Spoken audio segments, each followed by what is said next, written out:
Olá! Para tentar entender o ambiente político e religioso que resultou em grupos terroristas como o Estado Islâmico, convidamos o professor Danilo Porfírio, que recentemente lançou o livro Política Externa Norte-Americana e o Jihadismo, e o professor e consultor legislativo Joanes Val Gonçalves, autor de diversos trabalhos sobre terrorismo e Oriente Médio. Este é o Cidadania Mundo, o seu espaço de debates sobre temas internacionais. Bem-vindos, professores. Obrigado. Muito obrigado.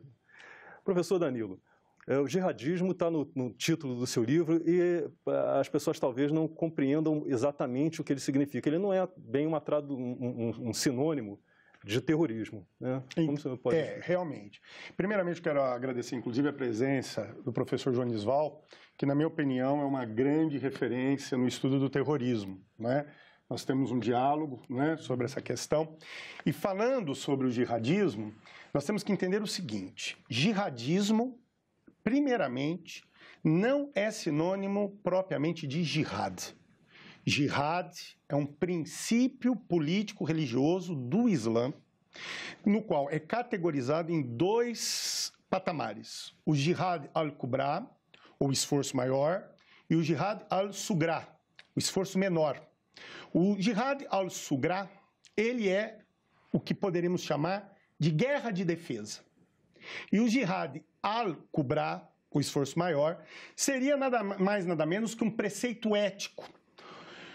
Entende-se que no Islã, aquele que se sujeita aos padrões de fé, o muçulmano, ele está em constante conflito entre vícios e virtudes. E ao longo da vida, nesse conflito, ele tem que buscar o quê? Ser um bom muçulmano. Enquanto a jihad al-sugra, o esforço menor, seria o senso de responsabilidade na defesa de uma comunidade, ou seja, a comunidade de fiéis. Se a comunidade de fiéis está sob ameaça, qualquer muçulmano tem o dever de assumir responsabilidade, pegar em armas e defender o quê? A sua comunidade. Inclusive, existe uma hadith, que são ditos e feitos do profeta, que diz: nenhum homem pode dormir tranquilo, ciente que o seu irmão passa aflição. O jihadismo é um movimento de insurgência política que se desenvolve no século XIX em resposta à dominação ocidental no norte da África e no que chamamos hoje o quê? De Índia e Paquistão. Era a grande Índia ali. Entendendo que no jihadismo há uma retórica de defesa de identidade, resposta à dominação ocidental, sobre uma retórica identitária religiosa. Então eles usam o recurso do jihad al-sugra, o esforço menor, para avocar o quê? Essa luta. Não é? E o jihadismo contemporâneo, estou falando aqui final da década de 70 para cá, recorre a meios de terror nessa luta insurgente, especificamente hoje, contra a ação americana no Oriente Médio. Sim. O seu livro trata especificamente dessa relação com os Estados Unidos. Com os Estados Unidos. Por que o foco de atenção, pelo menos mais visível para nós, fica sendo Estados Unidos, tanto que teve o World Trade Center? Isso. É importante dizer que o jihadismo contemporâneo, em parte, também não podemos exclusivizar responsabilidades, mas em parte é fruto de ações talvez míopes ou equivocadas da política externa americana. Eu posso dizer que o marco zero desse jihadismo contemporâneo se inicia no final da década de 70, início da década de 80, com a guerra do Afeganistão, professor Janisval. Quando os soviéticos invadem o Afeganistão e os americanos, não é, em resposta, estamos num contexto de Guerra Fria, os Estados Unidos apoiam movimentos jihadistas contrários à ocupação soviética. No momento que os soviéticos são derrotados, os americanos, eles deixam o Afeganistão numa política de segundo plano. E esses jihadistas acabam o quê?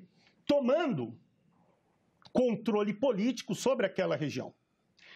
Esses jihadistas, inclusive, foram preparados pelos norte-americanos, tinham como personalidades o Osama Bin Laden e o Zarqawi, que é líder, será o futuro líder até então, do Al-Qaeda iraquiano, que é a matriz do ISIS. Não é? Como também nós vamos ter um outro problema de intensificação, e aqui eu já vou entrar no Al-Qaeda, não é, Joanisval? Que é a questão da Guerra do Golfo. Os americanos estacionaram os seus contingentes em território árabe saudita. Sim. E isso foi visto aos olhos do mundo muçulmano como uma invasão cruzada.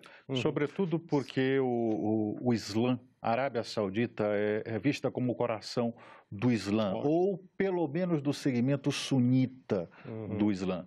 E a partir do momento que nós tínhamos as tropas norte-americanas pisando, desdobradas na Arábia Saudita por ocasião da Primeira Guerra do Golfo, quando o Iraque invade o Kuwait, a Arábia Saudita se viu de base para os americanos, para que os americanos desencadeassem a Operação Tempestade no Deserto, que tinha por objetivo liberar o Kuwait da ocupação iraquiana. Sim. Só que os americanos ali se estabeleceram e ficaram. E na Arábia Saudita nós temos dois grandes centros do Islã, que é exatamente Meca e Medina. Se a gente buscar os três grandes centros do Islã, da fé islâmica, nós temos Meca, Medina e Jerusalém. Sim. Onde a Meca, por exemplo, é o grande local de peregrinação dos muçulmanos. No final das contas, há um preceito que diz que, pelo menos uma vez na vida, o muçulmano deve ir à Meca.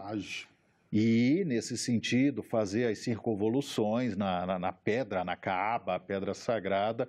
E, nesse sentido, é um local muito importante.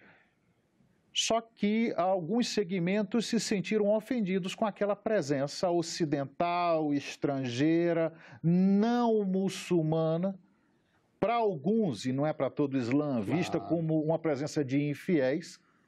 Apesar disso não ser um preceito do Islã, afinal de contas o Islã se desdobra a partir do judaísmo e do cristianismo, mas os grupos mais radicais, mais fundamentalistas, viram que a presença norte-americana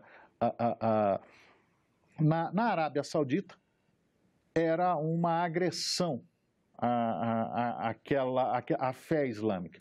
E nesse sentido era uma profanação, exatamente, eram infiéis profanando o solo sagrado. E isso vai gerar toda a reação que faz com que grupos, e aí particularmente o grupo da Al-Qaeda, de Osama Bin Laden, que havia trabalhado junto com os americanos, como bem lembrou o Danilo, durante a guerra do Afeganistão, esses grupos se voltem contra os Estados Unidos e tudo que os Estados Unidos representavam. Sim. Associando a isso, nós temos ainda a questão de Israel. Sem dúvida. Onde nós temos a outra cidade sagrada do Islã, que é Jerusalém. Professor, o senhor citou o ISIS há pouco tempo, que no Brasil é mais conhecido como Estado Islâmico, né? Eu lembrei que há poucos dias teve o caso de uma americana, uma jovem norte-americana, que tentou voltar para os Estados Unidos depois de morar alguns anos com eles, onde teve filhos, tal, com membros do Estado Islâmico. E foi negado, o pedido foi negado pelo presidente Trump. E teve um caso parecido também na Inglaterra, um pouco antes. Tal. Como que essa ideologia de jihadista consegue atrair jovens que vivem em outra cultura, num mundo como os Estados Unidos, com um ambiente totalmente diferente? Como que tem essa força de atração? Assim? Bom, primeiramente, até fazer uma observação interessante, já que a gente está falando de ISIS, não é, Joanisval e Márcio? Eu não gosto de nenhuma das terminologias dadas a esse movimento. Daesh. Nem Daesh, porque Daesh é da Al, né? Islã, que quer dizer casa ou Estado do Islã. Né? Na verdade, o ISIS quis se apresentar como um Estado, e eu digo sempre que não é nem Estado, Joanisval, na perspectiva ocidental, nem Estado na perspectiva islâmica. Não é Estado na perspectiva ocidental, porque não há uma integridade territorial, nunca houve, não há povo e, quanto mais, reconhecimento de soberania. E não há de se falar de Estado propriamente islâmico, Márcio, porque esse dito Estado, porque a ideia de Estado Islâmico é no sentido de resguardar a Ummah, de resguardar a comunidade. E isso nunca foi feito pelo quê? Pelo Daesh, pelo ISIS, pelo Estado Islâmico. Inclusive, tivemos crucificações em massa na Síria de muçulmanos que se opunham ao regime. As maiores vítimas têm sido muçulmanos. As grandes vítimas do terror fundamentalista islâmico desde a década de 70 são os próprios muçulmanos. E no caso do Estado Islâmico, isso é muito forte. E dando continuidade a esse ponto, né, você estava falando da questão de chamar a atenção dos jovens. O ISIS recorreu à tecnologia e à linguagem midiática. A gente fala da lógica vamos dizer, da glamorização da violência, muito próprio do cinema. Algo que é uma construção midiática de encantamento dos atos do ISIS. Inclusive, você nota uma estética, não é, cinematográfica.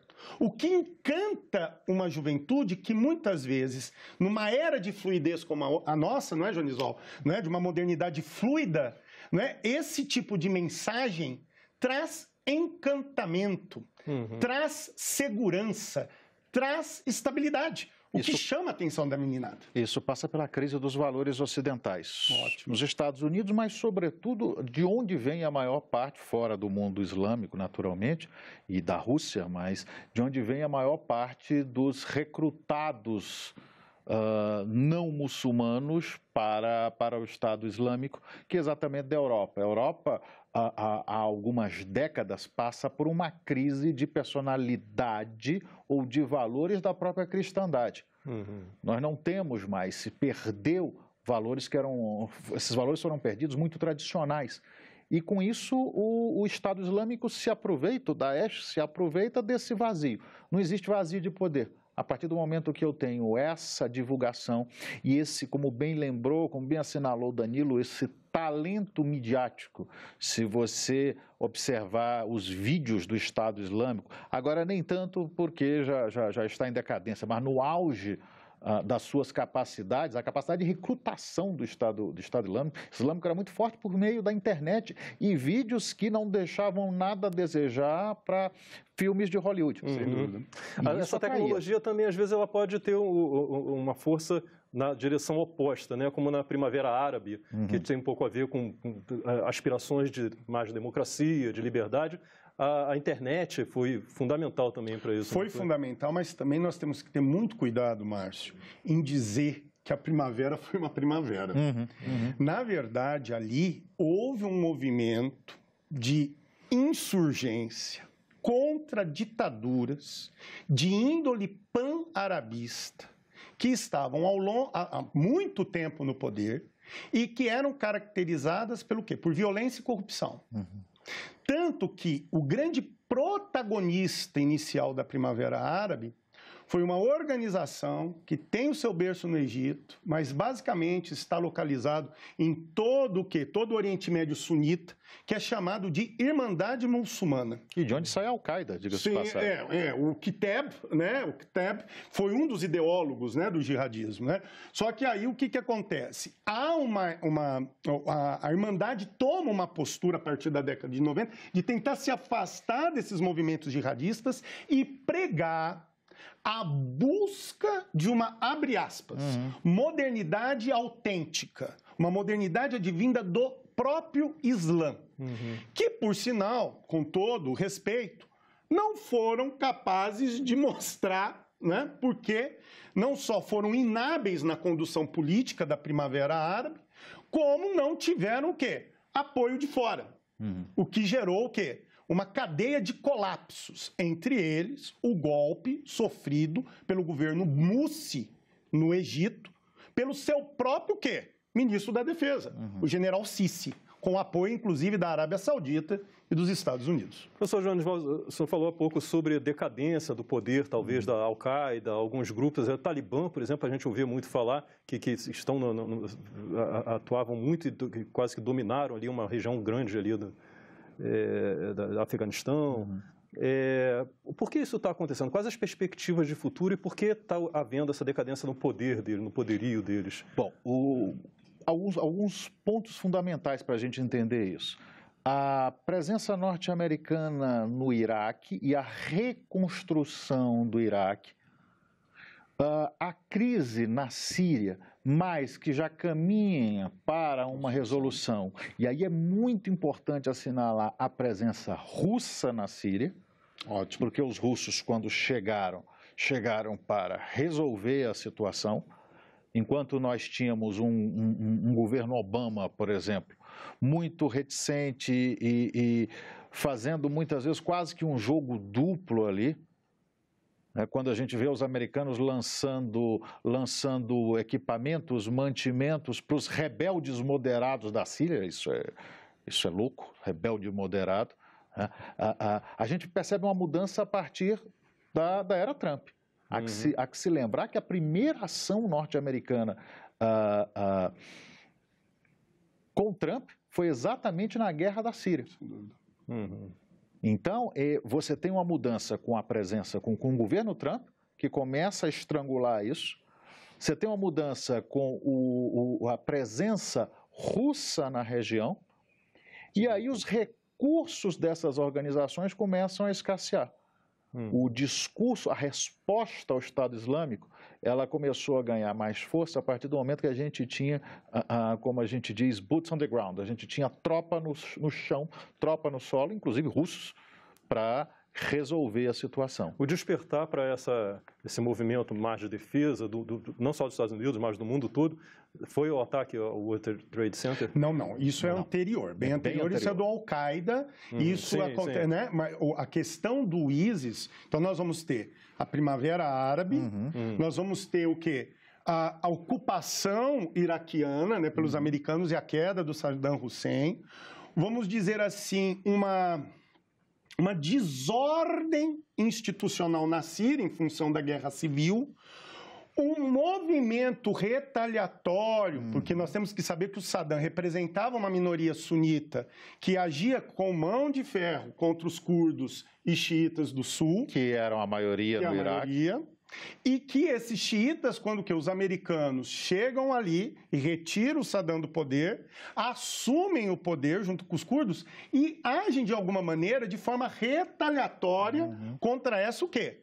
Minoria sunita, que vai ser o quê? A grande base para o surgimento do ISIS. Não é o ISIS, não é? Que inicialmente era Estado Islâmico do Iraque, liderado pelo discípulo do Zarqawi, que é o Califa Ibn, né, ou Ibrahim, né, que ele se autodenominava como califa, então um novo califado. De se criar o grande califado ali na região. E nesse sentido, o que acontece? O ISIS se fortalece em relação a isso, há um apoio, inicialmente, dos sauditas nesses movimentos, diga-se, sunitas, né, até com índole wahhabita, não é? Mas o fator de ação dos americanos contra isso, que até então, aquilo que o professor Joanizal falou, jogo duplo, estavam silentes, foi quando os atentados começam a surgir na França, na Inglaterra e nos Estados Unidos. Lembra da Maratona de Boston? Lembra daquele massacre em Orlando? E aí que os Estados Unidos, o quê? Tomam uma postura mais o quê? Proativa. Inclusive, aqui na minha opinião, né, dando carta branca aos russos. Os russos ajam, já estão aí.